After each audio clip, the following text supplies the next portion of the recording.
پچھتاوا تھا کہ دن بدن بڑھتا ہی جا رہا تھا۔ وہ تو محبت کرتا تھا، پھر نہ جانے کیسے وہ محبت سے خود غرضی پر آ گیا۔ یہ غلطی نہیں تھی، غلطی جان بوجھ کر نہیں کی جاتی۔ وہ جانتا تھا کہ اس کا یہ عمل کیا کر سکتا ہے۔ وہ یہ بھی جانتا تھا کہ رات کے پہر کسی لڑکی کے کمرے میں کسی غیر لڑکے کو دیکھا جائے تو لڑکی پر کیسی کیسی تہمتیں لگتی ہیں۔ وہ کیوں چپ ہوا تھا اس وقت؟ کاش وہ حارث پہ ہاتھ اٹھا دیتا اور اسے حقیقت سے آشنا کرتا، لیکن وقت گزرنے کے بعد صرف پچھتاوا رہتا ہے، جو ارحم کو بھی ہو رہا تھا۔ میں اپنی زندگی بالکل آزاد جیوں گی، دیکھنا۔ میں نے اپنے سٹار کے فیوچر پڑھا تھا، اس میں لکھا تھا کہ میری شادی کے بعد کی زندگی بہت بہت بہترین اور آزاد ہوگی۔ وہ چہ کر بولی تھی، رہنے دو فاطمہ، سٹار وغیرہ کچھ نہیں ہوتا، یہ صرف لوگوں کی بنائی ہوئی باتیں ہیں۔ زینب منہ بنا کر بولی تھی، اچھا یہ کہنے کی باتیں ہیں، پر مہندی کا تو سچ ہے نا؟ دیکھو میری مہندی کا رنگ بہت گہرا آتا ہے۔ اور ایک منٹ رکو، کہتے ساتھ اس نے اپنے پاؤں سے جوتے اتارے اور پھر موزے بھی اتارنے لگی۔ زینب اس کی بیتوکی حرکتوں پہ اسے الجھ کر دیکھنے لگی۔ یہ دیکھو، میرے پاؤں کی انگلی انگوٹھے سے تھوڑی لمبی ہے، اور میں نے سنا ہے جس کے پاؤں کی انگلی اس کے انگوٹھے سے بڑی ہو، شوہر اس کی انگلیوں پر ناچتا ہے۔ اپنے پاؤں کے انگوٹھے کے برابر والی انگلی زینب کو دکھاتے وہ فخریہ بولی، اور پھر ساتھ ہی موزے واپس پہننے لگی۔ اور ہاں یہ بس فاطمہ، بس مجھے پتہ چل گیا تمہارا شوہر زن مرید ہوگا، بس تمہاری انگلیوں پر ناچے گا، وہ والے گانے پر، ہمیں مار ڈالا اللہ ہمیں مار ڈالا۔ زینب ایک ہاتھ ماتھے پر رکھ کر نقل اتارتی بولی، جبکہ فاطمہ نے نیچے رکھا جوتا اسے کھینچ کر مارا، جو زینب کے سائڈ پر ہونے سے سیدھا میڈم زرینہ کی سموسے کی پلیٹ میں گرا، جس سے بیچارہ سموسہ پچک گیا اور چٹنی اچھل کر میڈم زرینہ کے صاف شفاف اینک پر خوبصورت سا پرنٹ بنا گئی۔ آنکھوں سے آنسو خاموشی سے گرتے بے مول ہو گئے۔ اندھیرے کمرے میں بیٹھے وہ اپنا ماضی کھنگال رہی تھی۔ اسے کہیں بھی اپنا ایسا کوئی عمل نہ ملا جس میں اس نے کسی کے ساتھ برا کرا ہو یا کرنے کا سوچا ہو، یا کسی کے بھی کردار کے متعلق کبھی کوئی کمنٹ پاس کیا ہو۔ تو پھر اس کے ساتھ یہ سب کیوں؟ ہر بار گناہوں کی سزا نہیں ملتی فاطمہ، کبھی کبھی آزمائش بھی ہوتی ہے۔ میرب کی 2 دن پہلے کی کہی گئی بات اس کے کان میں گونجی، اور اللہ کبھی نہ انصافی نہیں کرتا، وہ آزمائش بھی اتنی لیتا ہے جتنا انسان برداشت کر سکے۔ میری برداشت ختم ہوگی اللہ، مجھ سے برداشت نہیں ہوتا، مجھ سے نہیں برداشت ہوتا۔ وہ اپنے آنسو اپنے ہاتھوں میں گرائے اپنے ہاتھ پھیلائے کانپتے ہاتھوں سے دعا مانگ رہی تھی، یا اللہ، یہاں ہر کوئی میرے کردار کو روندنے میں مصروف ہے، میرے محافظ نے ہی مجھے ذلیل کر دیا، اللہ میں معاف نہیں کروں گی کسی کو بھی، میرا ظرف اتنا بڑا نہیں ہے۔ کہتے ساتھ وہ پھوٹ پھوٹ کر رو دی، میں نے تیری رضا کے لیے معاف کر دیا اللہ، صرف تیری رضا کے لیے معاف کر دیا۔ وہ ہچکیوں سے بولتے چہرہ ہاتھوں میں چھپاتے رو دی، یہ میرے لیے آسان نہیں، آپ جانتے ہیں، بالکل بھی آسان نہیں، پر تیری رضا کی خاطر میں نے سب کو معاف کر دیا۔ اللہ پلیز میری آزمائش ختم کر دے، ورنہ یہ مجھے ختم کر دے گی، اور اگر یہ میری کسی غلطی یا گناہ کی سزا ہے تو اسے معاف کر دے۔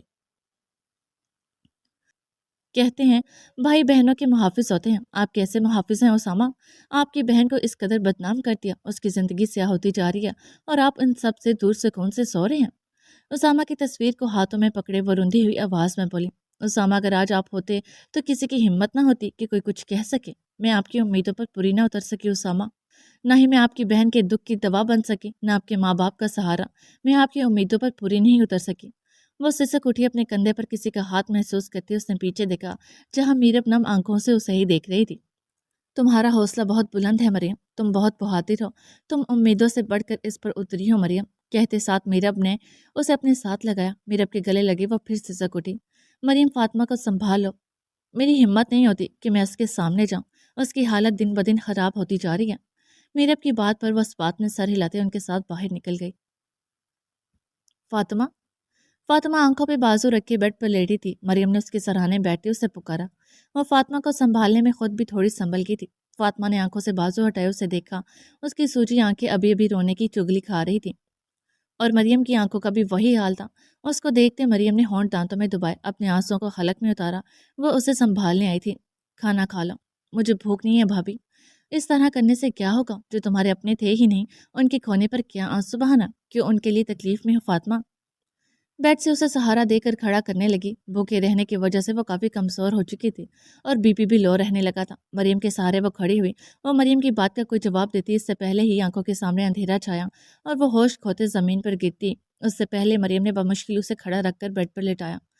فاطمہ کا اچانک بالکل زرد پڑتا چہرہ دیکھ مریم کے ہاتھ پاؤں ٹھنڈے پڑنے لگے تھے۔ اس نے فوراً سے چیخ کر میرب کو بلایا، وہ مریم کی چیخ سن کر فوراً کمرے میں آئی، لیکن جیسے ہی نظر بیڈ پر بے سدھ پڑے فاطمہ کے وجود پر پڑی، ان کے اوسان ہتاخ ہو گئے۔ بمشکل خود کو سنبھالتے انہوں نے اسے ہوش میں لانے کی کوشش کی پر کوئی فائدہ نہ ہوا۔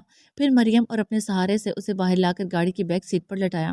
مریم نے جلدی سے اپنی چادر اپنے گرد لپیٹتے نقاب کیا اور سفیان جو کچھ دیر پہلے سویا تھا اسے لے کر فاطمہ کے ساتھ پچھلی سیٹ پر بیٹھی اور ساتھ ہی اپنا فون نکال کر عارف صاحب کو فون لگانے لگی۔ میرب جلدی سے گاڑی میں بیٹھی اور چوکیدار کے دروازہ کھولنے پر فوراً گاڑی باہر نکالی اور گاڑی کو گھر کے قریبی ہسپتال کے راستے پر ڈالا۔ 10 منٹ کے راستے کے بعد ہسپتال کی پارکنگ میں گاڑی رکی اور اسٹریچر منگا کے نرس اور وارڈ بوائے کی مدد سے فاطمہ کو اندر لے کر گئے۔ فاطمہ کو ایمرجنسی میں لے گئے۔ میرب اور مریم روم کے باہر کھڑے دعا مانگتے اضطرابی کیفیت میں ٹہل رہے تھے۔ مریم کی عدت پوری ہونے میں ابھی کچھ عرصہ باقی تھا پر گھر پر کوئی اور نہیں تھا اور فاطمہ کی حالت بگڑ رہی تھی، اس لیے وہ نقاب کر کے آگے۔ 10 منٹ گزرے تھے جب عارف صاحب بھی دوبارہ کچھ کھو جانے کے خوف سے اور پسینے سے بھیگے وہاں آئے۔ سب ٹھیک ہے؟ کیا ہوا ہے فاطمہ کو؟ نم آنکھوں سے انہوں نے سوال کیا۔ اب ایک اور واحد اولاد کھونے کا حوصلہ نہیں تھا ان میں۔ میرب ان کی بات کا جواب دیے بغیر ان کے گلے لگی رو دی۔ اگر اسے کچھ بھی ہوا عارف تو میں خود کو کبھی معاف نہیں کر پاؤں گی۔ میری بچی مجھے واپس چاہیے۔ اب کے عارف صاحب کے پاس بھی کوئی تسلی نہیں تھی۔ وہ مرد تھے پر اب ان میں بھی ہمت نہیں تھی۔ وہ کتنے غم سہتے تھے تو انسان ہی۔ ڈاکٹر کو باہر نکلتے دیکھ تینوں افراد فوراً ان کی جانب بڑھے۔ وہ ٹھیک ہیں؟ ان کے روئے اور پریشان چہرے دیکھ کر ڈاکٹر نے انہیں فوراً تسلی دی اور اپنے ساتھ آنے کا کہا۔ ڈاکٹر کے ساتھ وہ روم میں داخل ہوئے۔ مریم اور میرب بھی ساتھ ہی تھی۔ سامنے بیٹھی ڈاکٹر عارف کو جانتی تھی۔ افسوس کے ساتھ کہنا پڑا ہے کہ ان کا مس کیریج ہو گیا ہے اور ڈاکٹر کی کہی بات سب کے اوپر کسی بم کی طرح گری کہ کیا؟ کب؟ فاطمہ میرب بولتے بولتے الفاظ ادھورے چھوڑ گئیں۔ کیوں آپ لوگوں کو اس بات کا علم نہیں تھا؟ شاید اسی لیے اتنی لاپرواہی کی ہے۔ اپنے سوال کا جواب خود ہی دیا۔ 1.5 مہینے سے پریگننٹ تھی وہ، لیکن شدید ڈپریشن اور ڈائٹ صحیح نہ لینے کی وجہ سے ان کا حمل ضائع ہو گیا ہے اور ان کی باڈی میں خون کی بہت کمی ہے اور کمزوری بھی بہت ہے اور ان کا بی پی بہت لو تھا اور یہ ان کی فرسٹ پریگننسی تھی۔ اس میں تو آپ لوگوں کو بہت زیادہ احتیاط کرنی چاہیے تھی۔ خیر، آپ لوگوں نے بتایا کہ آپ لوگوں کے علم میں نہیں تھا۔ اللہ کی رضا اسی میں تھی، جو ہوا اسے بدلا نہیں جا سکتا، لیکن اب آپ ان کا بہت خیال رکھیے گا۔ انشاءاللہ خوشیاں دینے والا اللہ ہے، جلد وہ اس خوشخبری سے دوبارہ نواز دے گا۔ پیشہ ورانہ انداز میں بولتے آخری جملے انہوں نے میرب کی آنکھوں میں بھرے آنسو دیکھ کر کہے، ورنہ جو حالت انہوں نے فاطمہ کی دیکھی تھی ان کا دل کیا تھا کہ پولیس کیس کرتے۔ دوائیوں کی پرچی عارف صاحب کے ساکت ہوئے وجود کی طرف بڑھاتے، آپ کیا کہہ رہی تھی؟ جو اپنے تھے ہی نہیں ان کے کھونے پر کیا رونا؟ کچھ دیر پہلے ہی اسے ہوش آیا تھا اور اس وقت عارف صاحب، میرب اور مریم اس کے ساتھ ہی تھی۔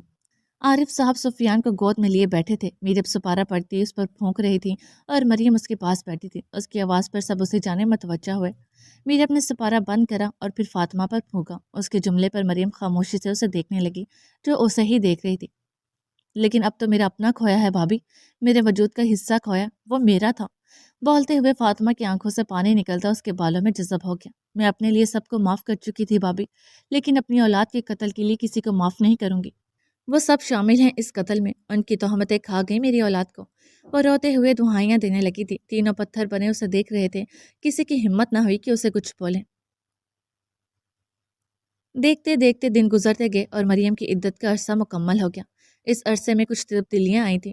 مریم تو اب بھی اسامہ کی محبت میں ویسے ہی تھی، لیکن فاطمہ کو سنبھالتے سنبھالتے وہ خود بھی سنبھل چکی تھی۔ مرنے والے کے ساتھ کوئی مرتا نہیں ہے، مرنے والے کے ساتھ کوئی مرتا نہیں ہے، بس کچھ رشتے ہوتے ہیں جو اس کے جانے سے متاثر ہوتے ہیں، لیکن وقت کے ساتھ وہ بھی عادی ہو جاتے ہیں۔ وہ الگ بات تھی کہ اب مریم سنبھل گئی تھی، لیکن اب تک وہ اس تنہائی کی عادی نہیں ہوئی تھی۔ بے شک جب اسامہ تھا وہ تب بھی اس سے دور ہوتا تھا، پر وہ تھا، یہی مریم کی خوشیوں کے لیے کافی تھا۔ فاطمہ کے آنسو اپنی اولاد کے غم میں آخری بار رونے کے بعد خشک ہو چکے تھے اور دل اب پتھر کی مانند سخت ہو گیا تھا۔ وہ کل 21 سال کی ہوئی تھی اور یہ 20 سے 21 سال کے درمیان کا وقت اس کی زندگی کا بدترین وقت تھا۔ عارف صاحب اب ٹھیک تھے اور میرب کو بھی روتا دیکھ پہلے کی طرح سنبھالتے تھے، اور جو سب سے بڑی تبدیلی آئی تھی وہ یہ تھی کہ اب سب نے ہنسنا چھوڑ دیا تھا۔ خوشی کی اتنی سی بھی رمق اس گھر میں نہیں تھی۔ حارث کی جاب واپس لگ چکی تھی، لیکن پہلے جتنی اچھی نہیں تھی۔ 2 ہفتوں بعد سندس اور ارسلان کا نکاح طے پایا تھا، جس سے نہ ارسلان راضی تھا اور نہ ہی سندس۔ سندس اب بھی وقت بے وقت ارحم کو فون کرتی رہتی تھی کہ کیا پتہ کال لگ جائے، اور ساتھ ساتھ دعا بھی کر رہی تھی جو اب تک قبول نہیں ہوئی تھی۔ تہمینہ تو اب بہت خوش رہنے لگی تھی اور سندس کی شادی کی تیاریوں میں مگن تھی۔ زندگی میں پہلی بار ارحم الیاس کو بزنس میں لاس ہوا تھا، اور وہ بھی اتنا شدید۔